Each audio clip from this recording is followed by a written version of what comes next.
Hello and welcome back to Frogboy X1 Gaming. I'm Andrew and today we're going to talk about PlayStation VR 2. So if you like this content, don't forget to like and subscribe. Now I'm going to go over this experience after the first 2 months of having this. Paid full price for this, invested another $1,300 in a Fanatec setup for Gran Turismo 7. And I got to tell you guys, man, I was sitting here today. I woke up this morning. First thing I did was I got on to my onto my racing setup. I haven't been on there for a few days. I wanted to get on there, do some laps, put in some time, and maybe even create some racing content. So I don't know if you know this or not, but Assetto Corsa Competizione recently, about what was it, like a week or two ago, came out with a brand new update that adjusted the physics, adjusted the even the force feedback, got some minor tuning and some upgrades and stuff. Okay. Well, here's the thing, man. This here's my honest opinion about PSVR 2. Is it worth $550 for this headset? Are you going to get your money's worth? Now, a lot of the reason I haven't played this is because I've had other games on other platforms that I've had to play, that I've had to review, and most of that stuff. But I'm going to tell you something right now that's probably going to infuriate some people, but it's also going to give you kind of a window into VR and what exactly the VR market is there for. I grew up playing Gran Turismo. It was probably one of my racing games for a very long time. Then Forza came out, and those two battled back and forth for a long time. Eventually, Forza won out just because I liked the way that Forza looks as opposed to the way Gran Turismo looks. And the, when it comes to physics for both of the games, I mean, it's like, whatever. Whatever. They feel like, they get the job done for the most part. But when it comes to Gran Turismo 7, after investing another $1,300 into a proper direct drive wheelbase so that I could play this game in VR, man, I just got to tell you that Assetto Corsa Competizione has literally broke me from enjoying games like Gran Turismo and Forza 7 now. Like I'm literally broken. I try even Project Cars, man. Like I just don't care about how those games feel anymore. Like I don't even take them seriously at this point anymore. I can't. Like I love the way that PlayStation was able to pull off Gran Turismo 7 in VR. Like I love that. I love the way it feels, looks.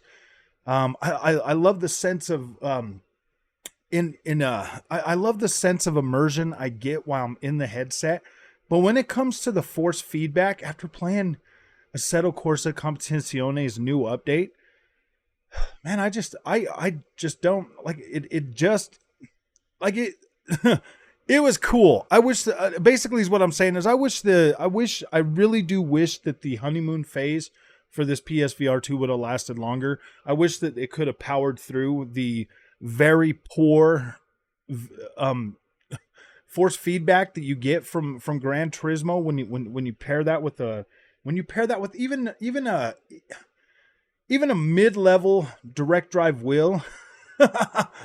It's pitiful, man. Like, it is pitiful that this game feels this way and they wanted it to be. I just don't get it, man. Like, I look at, like, I literally do put Assetto Corsa Competizione at the very top. At the very top. Out of every sim racing game that I've ever played, Assetto Corsa Competizione is by far the best. Like, it is hands down the best experience that you can get right now for your console. Even on PlayStation 5, Assetto Corsa Competizione feels better than Gran Turismo 7, and it really does. It just makes you question like what's Polyphony's what's their end goal? Because if Gran Turismo 7 had physics simulation and force feedback simulation the way that Assetto Corsa Competizione has, that game would be a masterpiece, a literal freaking masterpiece in PlayStation VR 2. Like, it would be so dang good. I would be in there every day. But when I jump into a game like that, and this is where your mileage may differ when it comes to PSVR 2. When you jump into a game like Gran Turismo and you want it to be competitive. I mean, first of all, you've already got to deal with the Gran Turismo AI. You're already just banging on about a racing game that's fun. I mean, it's fun. You can definitely get in there and play it. There's some nuances to Gran Turismo that really make that franchise shine when it comes to like the license tests and other things like that. It really does make Gran Turismo one of those games that kind of does just stand out above a lot of its peers. But when you pair that after as many years as Gran Turismo has been on the market as the real simulator, and then it feels worse than Project Cars 3 with a sim rig, man, I don't know how to take that seriously, because when it really comes down to it, the whole reason I bought PSVR 2 was for Gran Turismo 7. Like, that's what I bought it for. That's what I bought it for. And now when I first got it, when I first got the headset, I was like, whoa, yeah, I was playing it with the controller and I was like, yeah, dude, this is incredible. And then I bought the wheel setup.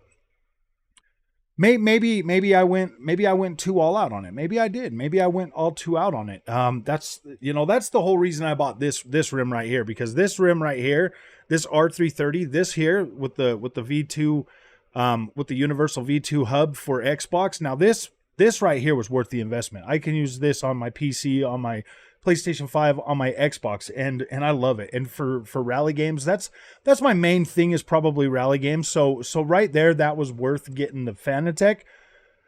But now I'm trying to find a reason to justify having the PSVR 2. Like what do I do with this thing now that if I can't make time for it, this is where it is. If I can't make time for PSVR 2 to be able to enjoy and get my money out of it, like it's starting to feel like my PlayStation 5 experience. It just fucking sits there.